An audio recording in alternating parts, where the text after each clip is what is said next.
各位朋友，你哋好！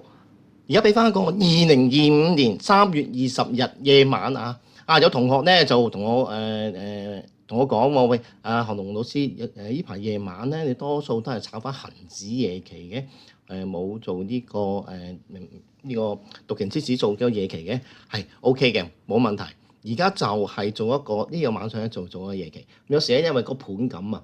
睇下自己邊個強啲咧，咁我覺得恒生指數呢排咧就係好掌握到喺我手上，定直情咧，如果跟翻韓龍老師嘅指標跟翻其他嘅策略去做咧，咁咧其實都係 OK 嘅。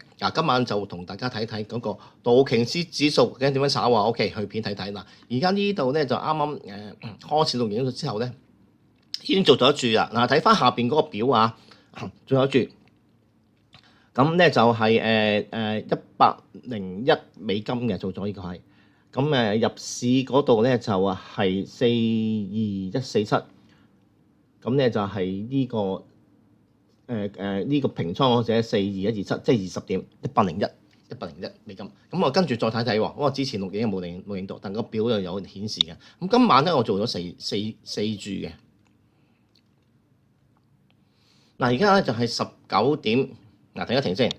有時咧，如果講得切咧，有時我會 mark 翻㗎咁你呢個另外又做咗注綠色箭嘴指住呢個，有呢個紅色箭嘴指住呢度沽咗咁喺呢度紅色虛線平倉我哋42193入42183就平倉呢度呢個10點咁呢度咧就係我就係呢度下邊睇翻個表你見到啦咁之後會平個倉，咁睇下點樣平倉法喎，睇下得圖點樣做。如果方向啱咧，有時咧反彈都唔係太犀利，我哋都係唔會做止蝕㗎。